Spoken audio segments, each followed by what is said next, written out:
عباد الله يقول الله عز وجل في القرآن يا أيها الذين آمنوا إن تنصروا الله ينصركم ويثبت أقدامكم. Allah subhanahu wa ta'ala nous dit dans le Coran, dans surat Muhammad, Ya ayyuhalladhina amanu, ô vous les croyants, vous qui avez la foi, vous qui vous réclamez de l'islam, qui vous réclamez de l'iman, Ya ayyuhalladhina amanu, in tansurullah yansurkum wa yuthabbit aqdamakum. Si vous secourez, entre guillemets, Allah il vous secourra. C'est-à-dire, si vous observez les préceptes qu'Allah Azza wa Jal vous a prescrits, Allah Azza wa Jal, il vous secourra. Wa yuthabbit aqdamakum, et il raffermira vos pas. Il y a plusieurs leçons à tirer de ce verset. C'est premièrement de ne pas se déresponsabiliser et de ne pas attendre que Nasrullah ya'ti wa nahnu raqdin. Le secours d'Allah Azza wa Jal va venir et nous on reste en train de dormir, on patiente que le secours d'Allah Azza wa Jal vienne sans rien faire. Ceci est contraire à ce verset-là. De la même manière qu'il y a des causes que nous allons aborder Inch'Allah, mais avant ces causes physiques, matérielles, il y a des causes spirituelles, sans lesquelles Allah Azza wa Jal ne viendra jamais à notre secours. Dans Surat Al-Hajj, Allah Jalla ala nous dit وَلَا يَنْصُرَنَّ اللَّهُ مَنْ يَنْصُرُهُ إِنَّ اللَّهَ لَقَوِيٌّ عَزِيزٌ الَّذِينَ إِن مَّكَّنَّاهُمْ فِي الْأَرْضِ أَقَامُوا الصَّلَاةَ وَآتَوُا الزَّكَاةَ وَأَمَرُوا بِالْمَعْرُوفِ وَنَهَوْا عَنِ الْمُنكَرِ. Donc Allah subhanahu wa ta'ala a décrit les serviteurs qu'il secourra. Et Allah subhanahu wa ta'ala a mis comme condition pour que le secours d'Allah Azza wa Jal il vienne, il faut que nous-mêmes nous prenions en main. Car Allah Jalla ala nous dit Inna Allah la yughayyiru ma biqawmin hatta yughayyiru ma bi anfusihim. Et Allah subhanahu wa ta'ala ne change pas l'état d'un peuple tant qu'eux-mêmes ne se changent pas, tant qu'eux-mêmes ne se prennent pas en main. Donc tant que nous restons en train de dormir, juste en tant que spectateurs, et en regardant ce qui se passe dans les infos, et de se dire, ouais, c'est pas bien, ils nous aiment pas, subhanallah, tu as vu ce qu'ils ont fait, et ensuite de retourner à nos occupations, à regarder nos séries, ou alors nos matchs de foot, comment on attend le secours d'Allah subhanahu wa ta'ala? Tant qu'on reste aussi spectateur en disant, de toute façon, la politique ne fait pas partie de la religion. La politique ne fait pas partie de la religion. Vous savez, ce discours-là, ce discours dans lequel on nous endort, en vous disant, restez bien endormis, le musulman ne s'engage pas politiquement. Le musulman ne doit pas s'engager politiquement. Naam, c'est, quand on dit la séparation de la politique et de la religion, on appelle ça comment? La laïcité. C'est-à-dire, toi, religieux, ne t'engage surtout pas politiquement. Nous, on est là pour toi, pour s'occuper de toi, pour nous occuper de ta religion, pour nous occuper de tes enfants, pour nous occuper de ta mosquée, de ton association. Donc, on vient avec ce genre de discours-là, dans lequel on nous endort encore une fois. Et là, ceux qui viennent avec ce genre de discours-là, ce ne sont pas les politiques, ce sont les religieux. Ce sont des personnes qui se réclament de l'islam. Ce sont des personnes qui se disent, non, toi, en tant que musulman, ne t'engage pas politiquement. Et quand tu continues dans ce chemin-là, il se passe quoi? Ce qui s'est passé cette semaine, depuis le discours du président. Qu'est-ce qui s'est passé le lendemain? Une intervention dans la mosquée. 15 policiers qui entrent dans une mosquée à Paris, alors qu'il y a un cours de Coran pour les enfants. Et finalement, ils repartent en disant, bon, juste le panneau incendie, arrangez-le, et sinon tout va bien dans votre mosquée, il n'y a rien à déclarer. Une agence de pompes funèbres, également. Une agence de pompes funèbres perquisitionnée. Hier, c'est encore une école coranique, une intervention dans une mosquée ou alors dans une école, dans un centre coranique dans lequel il y a des enfants et il y a une intervention où tous les masahif sont jetés par terre, perquisition, devant les enfants. On n'est pas une école dissimulée, on leur a dit clairement. Ils ont fouillé dans l'ordinateur qui est là-bas. Voilà. Ils ont jeté les Qur'an par terre, voilà, qui étaient par terre, quand je les ai remis. Ya ikhwa, jusqu'à quand vous allez supporter cette humiliation, ce rabaissement? C'est-à-dire, vous, en tant que musulmans, on vous impose cette humiliation-là. On entre dans la mosquée, sans mandat, sans rien, et on est en train de vous dire, qu'est-ce qu'il y a? C'est comme ça que ça se passe. Parce que toi, musulman, tu es moins que rien. Toi, musulman, tu n'as aucun honneur pour ta religion. Tu n'as aucun honneur quand tu dis que tu aimes Allah et son prophète plus que tout. C'est pas vrai, tu es un menteur. Billah alayk. Qu'est-ce que tu as fait pour ta religion là-dessus? Dans quoi tu t'es engagé? Qu'est-ce que tu as fait pour ta religion? Billah alayk. Tu as fait quoi? Pose-toi la question. Depuis que l'islam est attaqué, tu as fait quoi? À part faire le directeur des travaux finis. C'est quoi le directeur des travaux finis? C'est que dès qu'il y en a qui s'engagent parmi les musulmans, tu es là en train de commenter ça comme si c'était un match d'OM-PSG. Ils auraient dû faire ça. Ah non, mais là, ils n'auraient pas dû faire ça. Mais là, non, moi, si j'étais eux, je n'aurais pas fait ça. Mais si tu étais eux, tu as fait quoi? Toi, tu as fait quoi? Les structures là qui sont mises en place, est-ce que tu les soutiens? Est-ce que tu les soutiens? Est-ce que tu as adhéré?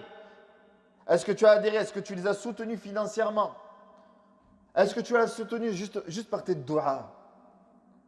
De leur dire, Ya Allah, accorde-leur la réussite dans ce qu'ils font. Mais après, tu es le premier à venir demander leur service quand c'est ton épouse qui a été victime d'un acte d'islamophobie. Et tu viens et tu dis, comment il faut faire là, le collectif? Comment on peut les contacter, s'il te plaît? À ma femme, on lui a refusé l'accès. Mon enfant lui a refusé l'accès parce qu'au sport. Et donc là, d'un coup, tu te sens concerné dès que c'est ta propre personne qui a été touchée.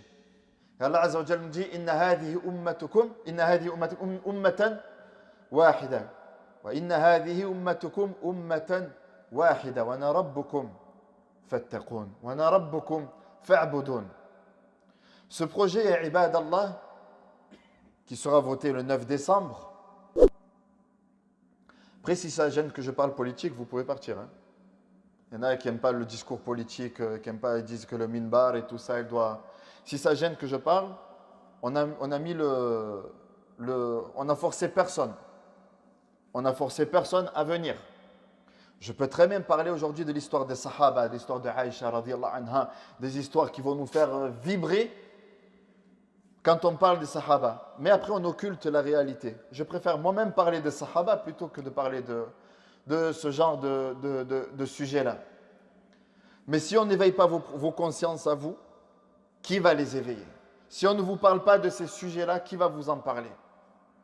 Ce sujet-là, ya ibadallah, il a 5 axes qu'ils ont appelés, il y a les 5 piliers de l'islam, il y a les 5 axes contre l'islam. Parmi ces axes-là, il y aura la dissolution des associations. C'est-à-dire que toutes les associations musulmanes, une par une, qui est en France, une par une, elles vont être épiées et la moindre.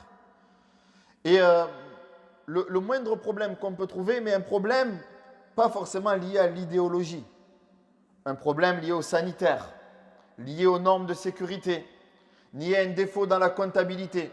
Parce que vous savez que dans les papiers, on n'est jamais à jour. On fait toujours un travail bâclé. Ça permet juste, ce point-là permet de fermer l'association. Ça permet de fermer l'association. Et toutes les associations et les mosquées sont des lois 1901. Ça veut dire quoi? Ça veut dire que ce sont des associations culturelles. Et 1901, tu n'as pas le droit de faire du culte. C'est-à-dire là, ce qu'on est en train de faire, on n'a pas le droit de faire du culte. On n'a pas le droit de faire les 5 prières. On n'a pas le droit de faire la khutbah. Donc, du coup, tu n'as pas le droit de faire ça donc on te ferme l'association, ou sinon tu passes en 1905. Et si tu passes en 1905, il se passe quoi? Ben, tu n'as plus le droit de parler politique. C'est bon, on t'a muselé. Donc ça, c'est sur le plan des associations. Tu n'auras plus le droit de parler de la Palestine. Tu n'auras plus le droit de sensibiliser sur les Ouïghours, sur les Rohingyas, sur toute forme de sensibilisation, tu n'auras plus le droit. Cette liberté d'expression, elle ne te sera pas permise à toi. Et le ministre de l'Intérieur l'a bien spécifié, il a dit attention, les lois qu'on va faire contre les musulmans, on ne veut pas que ça touche les juifs et les chrétiens. Ça doit toucher les musulmans seulement. Chers frères et sœurs, wallah, quand vous entendez ça, ça vous indigne pas? On est en train de dire que ça va être pour toi seulement, et tu restes comme ça. فَمَاذَا أَنْتُمْ فَاعِلُونَ. Vous allez faire quoi là-dessus, sur ça? Comment vous allez réagir? En ce moment, il y a une petite guerre entre l'Arménie et l'Azerbaïdjan. La communauté arménienne, elle s'est levée direct. Elle a fait des manifestations devant l'ambassade turque. Elle a montré qu'elle était présente. Elle a mis pression sur le gouvernement français. Direct. Ça a commencé et ils se sont organisés, ils sont déjà présents. Hana, qu'est-ce qu'on fait? Ah, c'est pas bien ce qu'ils font. Après, tu es là avec ton sandwich sauce algérienne. Tu regardes ton match. Tu vas vouloir acheter FIFA qui sort aujourd'hui. Et après, tu te dis, ouais, c'est pas bien, c'est pas bien, c'est pas bien. Ya Abdallah, réveille-toi et défends ton honneur et défends ta religion. Et défends tes principes. Défends tes valeurs. Défends tes valeurs. Réveille-toi et arrête de rester endormi. Ce projet, ibadallah, ce projet de loi, il ne va pas avoir un impact sur nous directement, c'est-à-dire sur notre génération à nous. Notre génération, quoi qu'il en soit, elle a une identité musulmane. Peu importe le degré de foi qu'on a, on a quand même une identité musulmane. Mais tout ce qui s'est passé pour celui qui jette un regard vers l'histoire et qui regarde la Bosnie, la Tchétchénie, les Ouïghours, donc la région en Chine, qu'est-ce qu'ils ont fait? Ils ont lutté pour leur détruire et leur enlever leur identité, leur religiosité et leur toute pratique pour que cette communauté-là devienne quoi? Nation Mansiya. Elle devienne complètement oubliée. C'est-à-dire que tu n'as plus d'identité. Ça va se jouer pas sur notre génération à nous, mais sur 2 ou 3 générations. Mais comme nous sommes des égoïstes et que nous pensons qu'à nous, notre propre personne, ben au final, c'est pas grave. Au final, c'est pas grave. On a l'égoïsme qui dit je m'occupe de moi-même, c'est tout. Tu t'occupes de toi-même, tu penses t'occuper de tes enfants, mais on s'occupe de tes enfants. On s'en occupe déjà de tes enfants. Dès lors que toi, tu essaies de t'organiser, parce que c'est ce qu'on a fait. On s'est organisé. On a fait nos propres écoles. Donc, quelles sont les nouvelles étiquettes qu'il y a derrière? Ben, l'islam politique. Dans ces écoles-là, on apprend aux enfants le Coran et le hadith. Excusez-nous. Excusez-nous d'apprendre la parole d'Allah subhanahu wa ta'ala. Donc, qu'est-ce qu'on fait? On ferme ces écoles. Et donc, des écoles ont été fermées. Des écoles ont été fermées, ou alors après, ils appellent ça des écoles clandestines. Des écoles, comme ils ont dit hier, où il y avait 80 enfants de familles salafistes. Voilà, c'est-à-dire qu'on donne des étiquettes qui font peur. Mais, le plus important, parce qu'Allah Azza wa Jalla ne nous laisse pas tomber. Dans tout ça, Allah subhanahu wa ta'ala ne nous laisse pas tomber. Allah Azza wa Jalla nous dit وَإِن تَصْبِرُوا وَتَتَّقُوا لَا يَضُرُّكُمْ كَيْدُهُمْ شَيْئًا. Wallah, notre solution, elle est dans le livre d'Allah subhanahu wa ta'ala. Elle est dans le retour à l'adoration d'Allah Azza wa Jalla. Allah Jalla ala, il nous dit إِن تَصْبِرُوا, si vous patientez, وَتَتَّقُوا, et que vous craignez Allah Azza wa Jalla, leur mal ne vous touchera pas. C'est à nous d'avoir confiance en Allah subhanahu wa ta'ala. الذين قالوا إن الناس قد جمعوا لكم فاخشوهم فزادهم إيمانا وقالوا Hasbunallah wa ni'mal wakil. Lorsqu'on leur a dit, ils se sont tous réunis contre vous, craignez-les. Faqalu hasbunallah wa ni'mal wakil. Allah Azza wa Jalla nous suffit. Et c'est le meilleur garant. Mais Allah Azza wa Jalla, il conditionne ce secours-là. Entre autres, par wahdatul muslimin, par l'union des musulmans. Le fait de laisser nos différends de côté. Même certains différends religieux, même certaines divergences sur le plan théologique, ça se lave en famille, entre nous. Tu es musulman, je suis un musulman. Parce que quand on est en train de taper sur le musulman, on est en train de taper sur l'islam. On ne va pas dire hada salafi, hada sha'ari, hada ikhwani, hada fulan wa hada allan. Ils s'en fichent, on tape sur les musulmans. Pendant que toi, tu es en train de dire khourouj, pas khourouj, est-ce que le vote, pas le vote, est-ce que c'est ça? Ils n'en ont rien à faire, ils sont en train de tous nous mettre et de nous cuisiner. Et toi, tu t'arrêtes sur des détails sur lesquels qui peuvent être réglés entre nous. Wa ati'u Allah wa rasulahu wa la tanaza'u fatafshalu wa tadhhab rihukum wasbiru inna Allah ma'as sabirin. Allah Azza wa Jalla nous dit obéissez à Allah et son messager et ne vous disputez pas. Ne vous disputez pas, restez unis. Car si vous vous divisez, fatafshalu, vous allez faiblir. Vous allez faiblir. Et au moment où vous faiblissez, Allah Azza wa Jalla enlève le secours qu'il vous a accordé. Donc l'union, ayyuhal ikhwa. Cette division-là, il faut arrêter. Aux imams de s'unir. Aux responsables de mosquées de s'unir. Se mettre d'accord sur quelque chose et avoir une parole commune face aux attaques qu'on a. Comme là, maintenant, ils vont labelliser les imams. On est des poulets. Vous savez, c'est quoi un label? Un label, ça veut dire ça c'est bon, ça c'est pas bon. Donc, on va labelliser les imams. Cet imam, il est bon, cet imam, il n'est pas bon. Donc, on parle de formation des imams. L'imam, c'est celui que les musulmans ils ont choisi. L'imam, c'est celui qui répond aux exigences du Coran et non pas aux exigences du gouvernement. On répond aux exigences du Coran et non pas à ce que certains ils veulent qu'on soit. Et en répondant aux exigences du Coran, on n'est en rien contraire à ce qu'ils appellent les valeurs de la République.